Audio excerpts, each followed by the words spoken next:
আমরা অনেকদিন পর 5 আগস্ট না হলে আমরা হয়তো বুঝতেই পারতাম না যে বিএনপি ভারপ্রাপ্ত চেয়ারম্যান তারেক রহমানের জন্য বাংলাদেশ কতটা অনিরাপদ।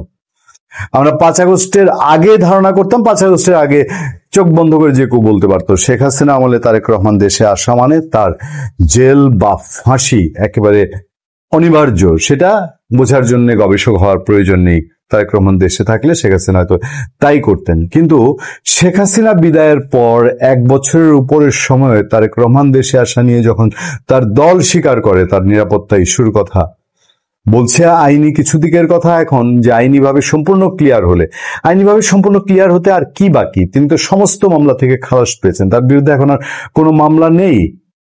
তার মানে যেটা সালাউদ্দিন আহমেদ লন্ডন থেকে ফিরে বলেছিলেন, বিএনপি স্থায়ী কমিটির সদস্য, যে কিছু নিরাপত্তা জটিলতা আছে, সেটা কি এখনো বলবৎ আছে?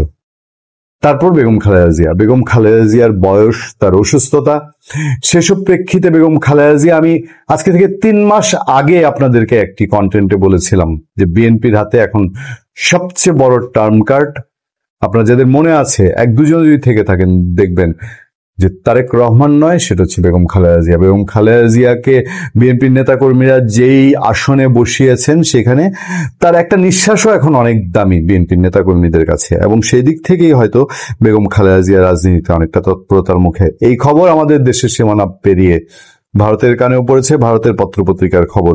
নিরাপত্তা নিয়ে উদ্বেগ, ভারত খালেদাদের ভোটের প্রচারে কেনা হচ্ছে বিদেশি বুলেট প্রুফ বাস, সম্মতি ইউনুসদের।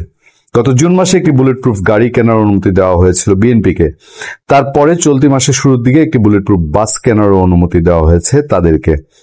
আচ্ছা, বাংলাদেশের নির্বাচনী প্রচারের জন্য 8-7 নিরাপত্তার ব্যবস্থা করছে খালেদা জিয়ার দল বিএনপি। ভোটের আগে 2টি বুলেট প্রুফ গাড়ি কিনছে তারা, এর মধ্যে রয়েছে একটি বুলেট প্রুফ বাসও। ওই 2টি বুলেট প্রুফ গাড়ি কেনার জন্য ইতিমধ্যে বাংলাদেশ স্বরাষ্ট্র মন্ত্রক থেকে ছাড়পত্র পেয়ে গিয়েছে বিএনপি। বাংলাদেশের সংবাদ মাধ্যম প্রথম আলোকে মন্ত্রক সূত্রে এমনটাই জানানো হয়েছে।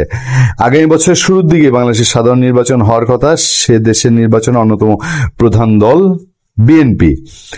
ভোটের প্রচারের সময়ে খালেদা এবং তার পুত্র তথা বিএনপি ভারপ্রাপ্ত চেয়ারম্যান তারেক রহমানের নিরাপত্তার জন্য এই গাড়িগুলোর ব্যবস্থা করা হচ্ছে, সেরকমই আনন্দবাজারের খবরে বলা হয়েছে। আমরা অবশ্যই চাই বাংলাদেশের রাজনৈতিক নেতৃবৃন্দ যে কারো তার নিরাপত্তার ব্যবস্থা সরকার করবে, এবং এতে কোনো সমস্যার কিছু নেই। তবে বেগম খালেদা জিয়া এবং তারেক রহমানের নিরাপত্তা ঘাটতি, নিরাপত্তা জটিলতা এমন পর্যায়ে পৌঁছেছে এবং তাদের সফর সঙ্গীদেরও এমন পর্যায়ে পৌঁছেছে, নিশ্চয়ই বাসে তো আর বেগম খালেদা জিয়া তারেক রহমান যাবেন না। তাদের সাথে যারা সফর করেন তারা হয়তো যাবেন, কখনো কদাচিৎ হয়তো সাংবাদিকরা যদি যান তারা যেতে পারেন।